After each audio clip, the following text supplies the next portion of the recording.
વિશાળ વડની નીચે મોમાઈ માતાજીનું સ્થાન છે. ગિરનારની લીલી પરિક્રમામાં ઘણા બધા પ્રકારના પુલ તમે જોયા હશે. પથરાઓના પુલ જોયા છે, સિમેન્ટ કોન્ક્રીટના પુલ જોયા છે. આ એક એવો પુલ છે જે વાંસનો પુલ છે. પરિક્રમા માર્ગનો દુર્ગમ રસ્તો હોવાથી એકદમ ચડવા ઉતરવામાં ખૂબ જ વિકટ રસ્તો પણ છે.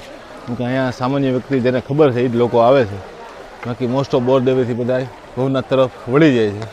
આ થારમાં આ કહેવાય કે આ ગુનામાં તાતણિયા ધરામાં માં ખોડિયાર માતાજી બિરાજમાન છે. અને ઘણી બધી વાર કહેવાય કે મગર સ્વરૂપે માતાજી દર્શન આપે છે. જોને કાઠિયાવાડમાં કોક દી હા અને ભૂલો પડી ભગવાન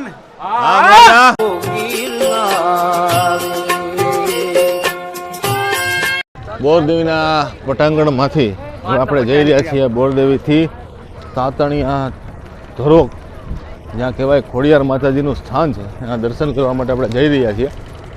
અત્યારે જે આપણે જઈ રહ્યા છીએ તાતણિયા ધરો જે કહેવાય એ જગ્યામાં એવું કહેવાય છે કે માતાજી સાક્ષાત હાજરા હજુર દર્શન આપે છે મગર સ્વરૂપે. એવા જંગલની અંદર જે કહેવાય કે માત્ર ને માત્ર પરિક્રમાના સમયમાં જ આવી રીતે બોરદેવીથી જઈ શકાય છે. બાકી તમારે આડા દિવસે જવું તો જઈ શકાય, પણ પરમિશન લઈને જવાનું થાય છે. એવી આ જગ્યામાં આપણે જઈ રહ્યા છીએ. અહીંયા પણ ઘણા બધા આશ્રમો નક્ષત્રો ચાલુ છે. ઘણી બધી લોકો આ જગ્યામાં આરામ માટે આવે છે, કેમ કે અહીંયા એકદમ શાંતિવાળો માહોલ રહે છે. એટલે શાંતિનો અહેસાસ કરવા માટે આવે છે. અત્યારે ખોડિયાર તાતણિયા ધરાવાળા રસ્તા ઉપર છે અને થોડુંક જ આપણે ચાલ્યા છીએ.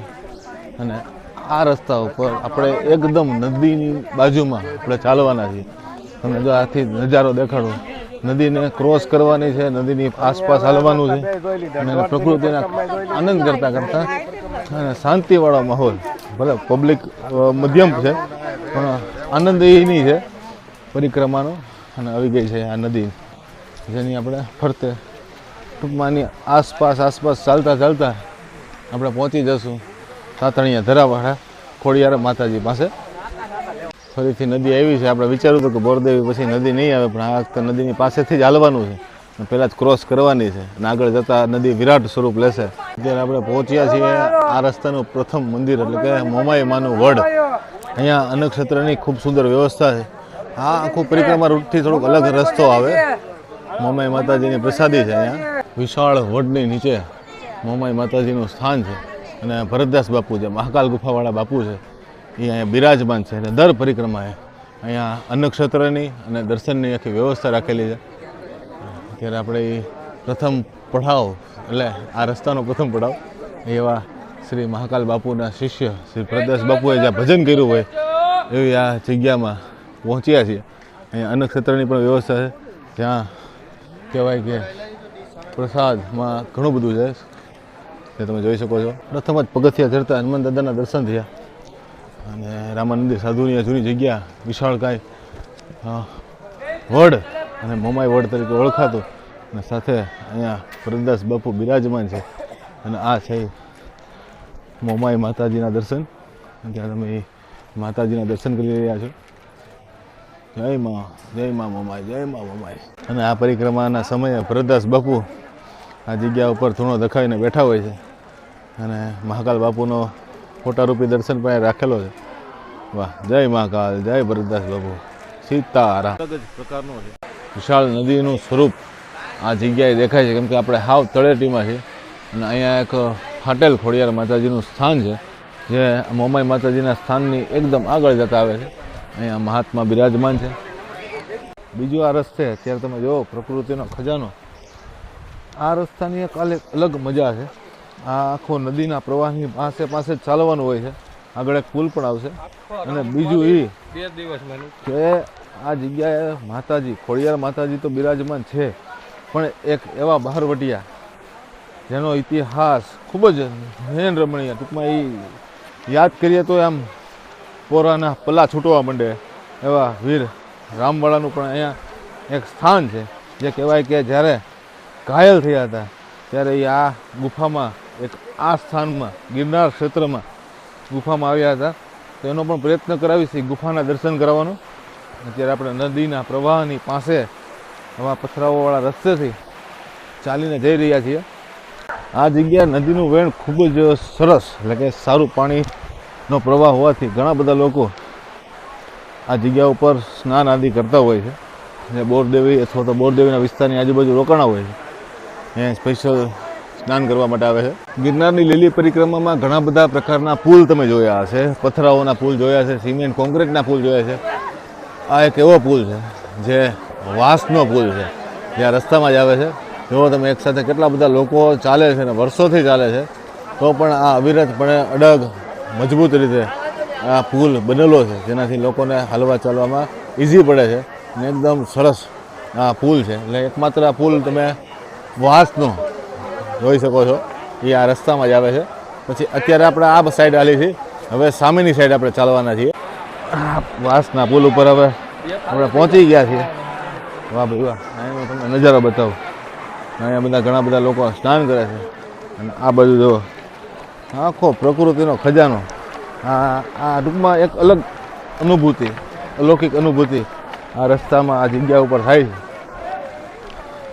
આ વખતે એક નવો એક્સપેરિમેન્ટ કરવાનો વિચાર છે પરિક્રમા. જોકે આપણે બોરદેવી પહોંચ્યા એટલે આપણી પરિક્રમા સંપૂર્ણ થઈ ગઈ એમ ગણી છે આપણે. જોકે કહેવાય નહીં, પણ આગળ તમને નવો અનુભવ દેખાડવાનો છું, કાંઈક અલગ રસ્તેથી, અલગ અનુભૂતિ. જે ખોડિયાર માતાજી પછી વિડીયો ખતમ, ટૂંકમાં પાઠ પૂરો થાય પછી શક્ય બનશે તો થોડી ઘણી હાઇલાઇટ્સ બતાવી, તેનાથી તમને આઈડિયા આવે આગળ હું કરવાનો છું. છે ને બાકી લોકોની આનંદ અહીંયા લગીને આવીને સ્પેશિયલ સ્નાન કરવા માટે, આનંદ કરવા માટે આટલું બધું વિશાળ પબ્લિક આ જગ્યા ઉપર એક સાથે આવ્યું છે.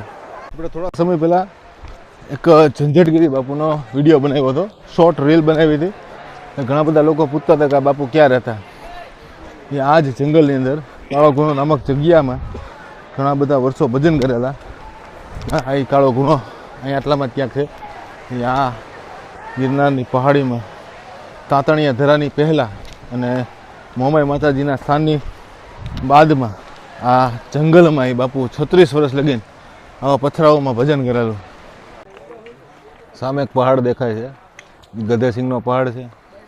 અહીંયા પણ એક પહાડ છે અને આ બાજુ એક પહાડ છે. ટૂંકમાં આ બે પહાડોની વચ્ચે જે ઘાટી હોય, ઘાટીની બાજુમાં નદી હોય, નદીની પાસે આવો જંગલી રસ્તો છે. એ રસ્તા ઉપરથી ત્યાં ચાલી રહ્યા છીએ.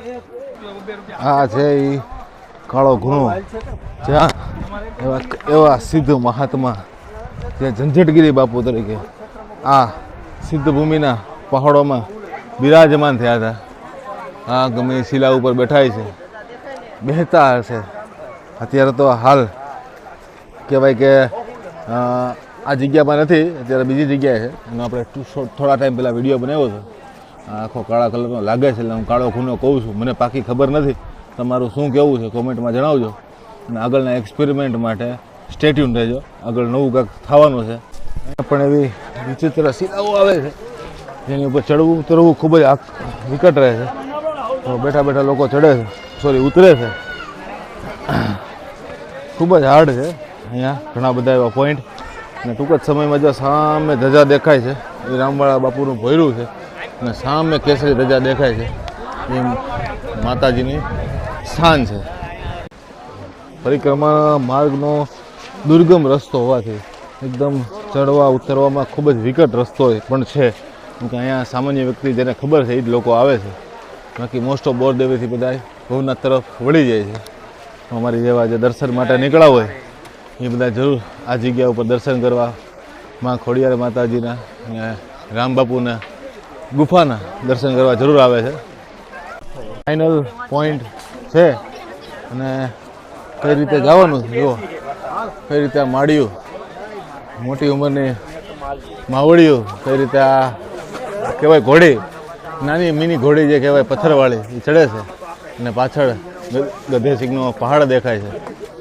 વાહ, કેવડી મોટી ઉંમરના માડી કેવડી દુર્ગમ જગ્યાએ પહોંચ્યા છે અને એમનો પુત્ર અથવા પૌત્ર અને કેવી રીતે હાથ પકડીને પરિક્રમા કરાવે છે.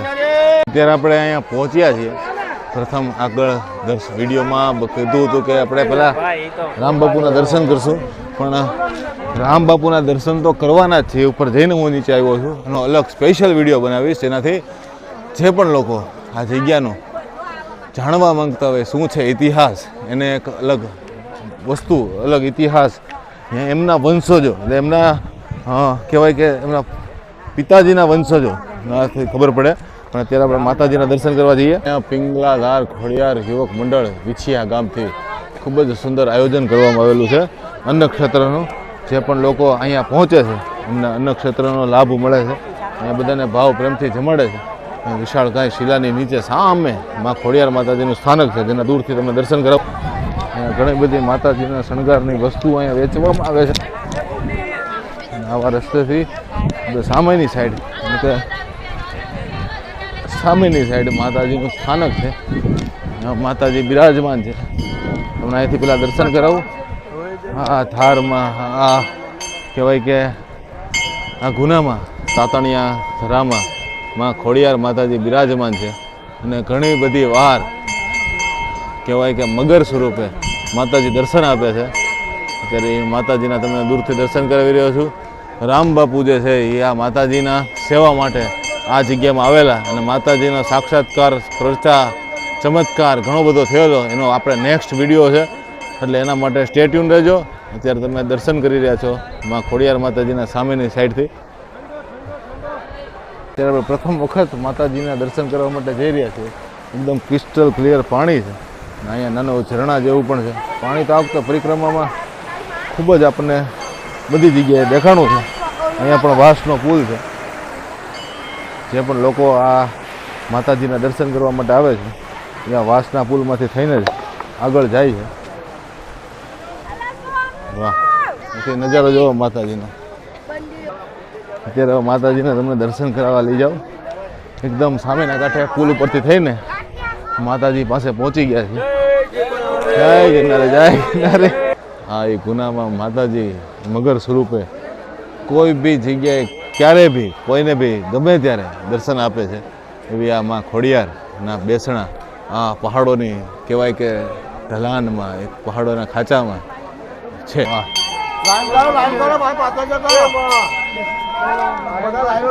માતાજીના તમને દર્શન કરાવી દઉં.